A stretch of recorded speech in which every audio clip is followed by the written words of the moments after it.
Everybody deserves a happy life and healthy relationships.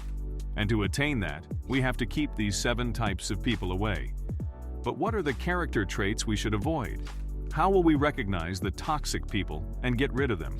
In 2016, Hector Garcia and Francesc Miralles collaborated to write a book, Ikigai, the Japanese secret to a long and happy life. The book was based on the secrets of longevity. Maintaining healthy relationships was one of the 7 most important factors discussed in the book. A quote based on Stoicism argues that your thoughts and beliefs create the world you inhabit, not external circumstances, so you ought to take responsibility for your mind.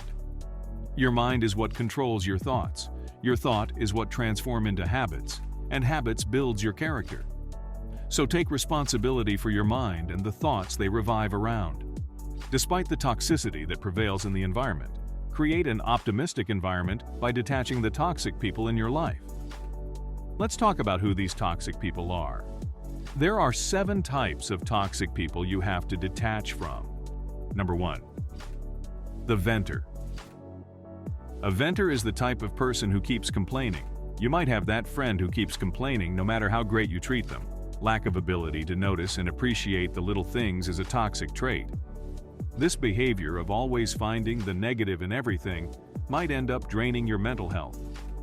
Stoicism proposes to find solutions to problems, but these people find interest in blaming everything in the world but themselves. Complaints do not help a problem, but a solution does.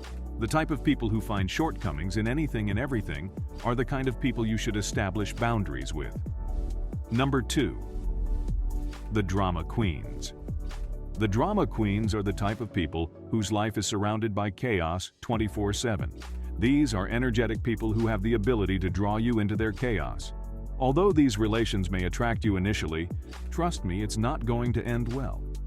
This kind of people does not have relevant problems.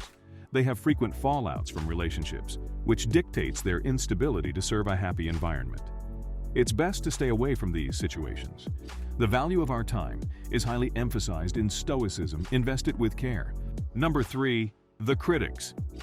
These are the kind of people who criticize anything and everything without evaluating the effort put into your work.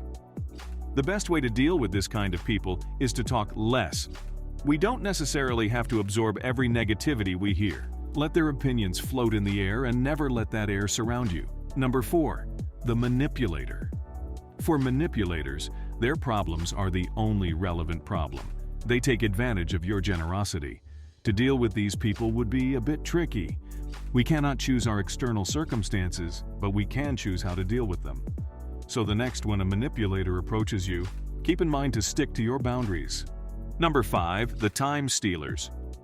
This is the kind of person who ruins your productive day with the momentary pleasure of useless events and parties. So, instead of making up excuses and feeling bad for rejecting the invite, be mature enough to understand that rejection of an invite is not the rejection of that person. Despite that person being important to you, you can still not attend that party. Number 6. The over-optimist. These people don't see the negative, and that is not life.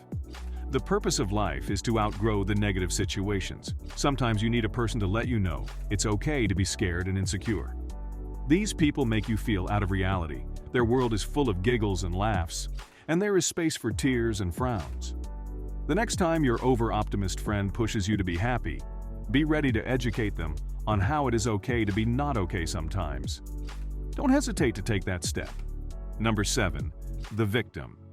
Now these are the kind of people who does not want to take responsibility for their life. They keep complaining about everything that goes wrong and do not make an effort to make anything better. The Stoic philosopher states, "The key is to keep company only with people who uplift you, whose presence calls forth your best." So be keen on deciding your circle of friends, for they shape your life.